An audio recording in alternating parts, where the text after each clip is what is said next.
Bonjour à tous. Pour cette première vidéo d'une série de 9, nous allons voir comment exploiter Facebook avant un salon pour attirer le maximum de visiteurs sur votre stand. Alors pourquoi Facebook? Parce que c'est aujourd'hui le principal média social dans le monde. Il y a plus de 2 milliards d'utilisateurs. En France, c'est 30 millions d'utilisateurs, dont la moitié qui y vont tous les jours. Alors on pouvait penser que c'était plus particulièrement les jeunes qui étaient rivés sur leur smartphone, qui allaient sur Facebook, mais on sait qu'aujourd'hui, même sur les plus de 35 ans, la moitié des utilisateurs y vont tous les jours. Et en ça, c'est un média incontournable parce que vos acheteurs, ils sont à titre personnel, mais qu'on y soit à titre personnel ou professionnel, on fréquente quand même le média. Donc un intérêt d'autant plus important au niveau business qu'avec la création des pages, je pense que si vous regardez cette vidéo, vous avez déjà créé peut-être une page Facebook. Avec les pages, on va avoir des statistiques très précises de qui fréquente la page. Alors il y a des fondamentaux à respecter sur une page Facebook et c'est ce qu'on va voir ensemble dans ce premier tutoriel, c'est avoir une page irréprochable en termes de premier aperçu. Alors, il y a trois choses auxquelles on va être particulièrement attentif pour notre page Facebook. C'est un peu une checklist que vous pouvez faire par vous-même. La première chose, ça va être notre logo. La deuxième chose, ça va être l'image de fond. Et la troisième chose, c'est ce qu'on appelle le à propos. Alors, la première chose, donc le logo, il a une particularité sur Facebook. C'est qu'il va devoir vivre en format carré. Souvent, une bonne majorité des logos de vos domaines, vont être produits de façon horizontale. Donc là, il y a quelque chose qui va être important à faire, c'est de retourner voir votre graphiste, la personne ou l'agence de communication qui vous a fait votre logo, et leur demander de faire vivre votre logo dans un format carré. C'est important parce que sinon, votre logo, on va être obligé de beaucoup le diminuer, il va perdre en visibilité. Donc c'est un effort qui sera fait une fois pour toutes, puisque l'on verra que sur Twitter ou sur la plupart des médias sociaux, les logos s'expriment de façon carrée. Nous recommandons d'éviter les photos sur cet espace, dans la mesure où la plupart des photos vont avoir du mal à s'exprimer, il n'y a pas assez de place. Éventuellement une photo de portrait, mais une très belle photo, très bien faite par un photographe. Deuxième élément de notre page Facebook, c'est notre bandeau, notre image de fond. Alors là, on a de la chance parce qu'on a vraiment un grand espace pour s'exprimer. Donc on va pouvoir mettre des belles images, des panoramas, des photos de notre domaine, des photos de nos paysages, des gros plans sur des objets qui sont bien photographiés. On peut vraiment imaginer tout un tas de choses. Et on peut, comme c'est le cas pour cette page Unisud, rajouter du texte, rajouter des éléments de contenu. Les tailles de ces deux images, que ce soit le logo ou l'image de fond, peuvent être amenées à changer ou à évoluer régulièrement, mettons peut-être une fois par an. Facebook peut faire évoluer ces formats, donc il faut être vigilant. Si vous avez des doutes, on vous met un lien dans la page ci-dessous.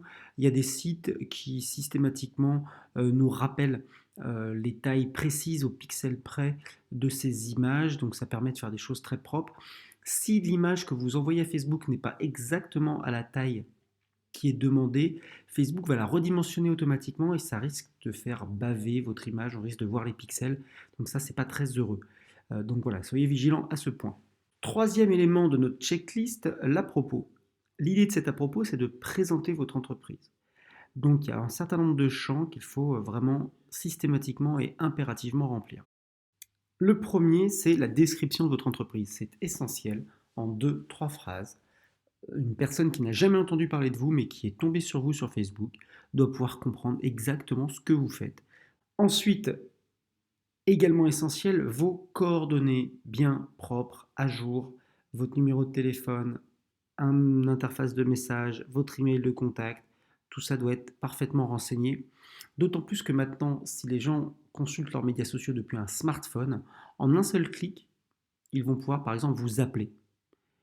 Il faut savoir que votre page Facebook est référencée sur Google et que parfois les gens qui vont taper le nom de votre entreprise vont tomber en premier sur votre page Facebook et ils vont en un seul clic pouvoir vous appeler depuis cette page Facebook. Donc maintenant que vous avez une belle page qui est vraiment présentable, tout l'enjeu va être de faire venir des gens sur cette page. Alors là, il y a deux grandes façons de le faire. La première, c'est d'être certain que tous les gens que vous avez dans votre fichier client, dans votre fichier de contact, de relation, dans vos emails, soient au courant que cette page existe et aient été invités à aller la rejoindre. Et on va faire une démonstration de voir comment importer ses fichiers de contact sur sa page Facebook. Alors, ça n'est pas très compliqué à faire, mais c'est un peu caché. Vous allez aller dans notre menu de gauche, dans Gestionnaire de publicité. Au sein de ce gestionnaire, on va trouver un espace qui s'appelle Audience. Donc, nous allons dans notre gestionnaire de publicité, cliquons sur le menu, tous les outils, et dans Outils, Ressources, vous avez Audience. Une fois dans cette audience, vous allez créer une audience personnalisée. Donc, audience personnalisée. Et là, comment souhaitez-vous créer cette audience? Fichier client.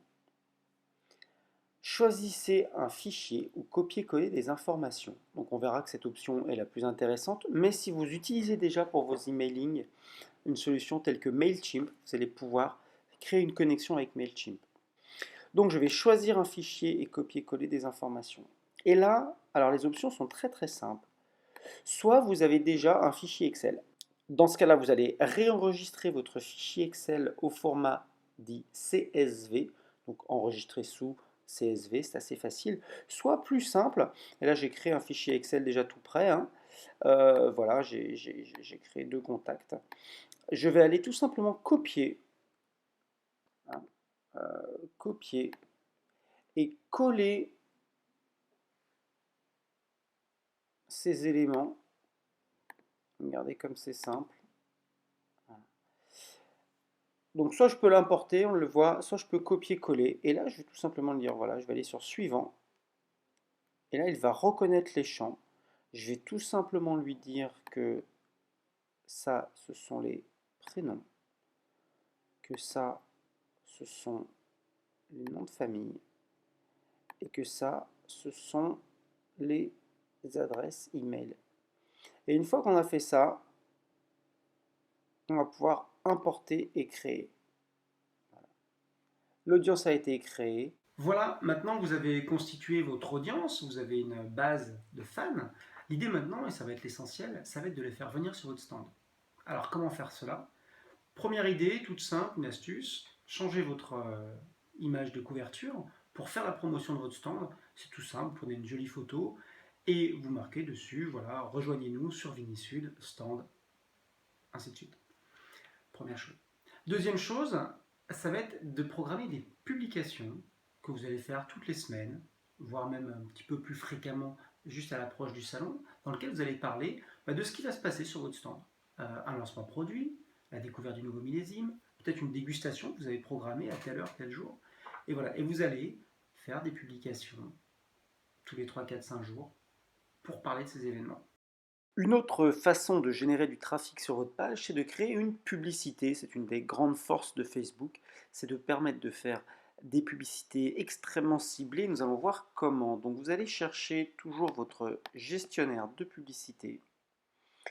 Et dans ce gestionnaire, on va cliquer sur tout simplement créer une nouvelle publicité.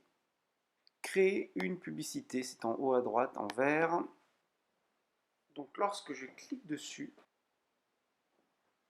Facebook va me proposer plusieurs objectifs marketing. Là, ce que je vais vouloir faire, c'est du trafic. Je vais vouloir que les gens aillent sur ma page ou sur mon site web pour savoir que je suis à Vinisud. Donc je clique sur trafic. Donc je vais l'appeler Vinisud 2017. Je crée ma publicité et là, ce qu'on va voir, c'est la puissance du ciblage de Facebook. Vous voyez à droite, il me dit portée potentielle 206 millions de personnes. Ça, c'est si je fais une publicité sans rien préciser d'autre. La publicité peut être vue par toutes les personnes qui sont abonnées à Facebook depuis les États-Unis. Moi, c'est pas les États-Unis mon audience. Donc, ce que je vais vouloir faire, c'est pas les États-Unis j'efface. Ça va être plutôt, mettons, que je cherche à recruter des Français. Donc je vais lui dire France. Voilà, donc il me propose la France. Et là, ce qu'on va voir, c'est qu'à droite, en temps réel, vient de s'actualiser mon chiffre. Nous voyons que j'ai 32 millions de personnes. Si je vise tous les Français, j'ai 32 millions de personnes qui vont voir cette publicité. Maintenant, mon objectif n'est pas de distribuer de la publicité à tous les Français présents sur Facebook, mais bien de cibler. Alors je vais cibler par exemple, je vais considérer que mes acheteurs, ils ont rarement moins de 25 ans, donc je vais aller de 25 ans à plus, hommes ou femmes. Et là, je vais ajouter ce qu'on appelle un critère. Ce critère, par exemple, ça pourrait être une donnée démographique, mais là, moi, je vais plutôt aller chercher quelqu'un qui a pour centre d'intérêt le vin. Donc je vais dans intérêt, gastronomie, boissons alcoolisées, vin. Et là, Facebook vient de remettre en temps réel en distance, on a une portée potentielle de 3 millions de personnes. Mais on est dans un environnement professionnel, les gens qui suivent ma page sont plutôt des professionnels du vin. Il y a une opportunité qu'on va pouvoir utiliser, c'est de dire je veux que les amis des personnes qui aiment déjà ma page. Bah oui, on sait que dans le monde du vin, comme dans tous les univers professionnels, de nos relations professionnelles sont aussi des gens du monde du vin. Donc là, en sélectionnant les gens du monde du vin qui sont amis des personnes qui aiment notre page, par exemple la page Arnaud Daffy, et là, ce qu'on va voir, c'est que Facebook estime que 67 000 personnes sont des amis des gens qui aiment ma page. On va pousser, par exemple, aussi demander des gens qui seraient amis de la page Vinisud. Et là, on va voir qu'il y a 67 000 personnes qui sont français, qui ont plus de 25 ans, qui sont des amis de personnes qui aiment ma page. Et je vais pouvoir les toucher. Et le paramètre important maintenant, c'est le budget. Je vais décider d'investir par exemple 20 euros par jour. Ce que me dit Facebook, c'est qu'avec 20 euros par jour, il va pouvoir montrer ma publicité à entre 950 et 2500 personnes par jour. Voilà. Si je le fais pendant une semaine, ça va être un budget de 140 euros. On va pouvoir déterminer le format de notre publicité. Par exemple, je veux une image unique qui va renvoyer sur ma page. Et ensuite, il me restera juste à déterminer le format de ma publicité. Il ne me restera plus qu'à me laisser guider pour importer les images et finaliser notre publicité. Quand on aura réuni tout ça, je pense qu'on aura fait déjà un bon effort sur Facebook pour donner envie à des visiteurs de venir vous voir. Dans la prochaine vidéo, je vous propose de découvrir comment faire la même chose avec Twitter. À bientôt. Et bien voilà, nous avons maintenant consolidé ce que l'on appelle notre audience, nos nombres de fans.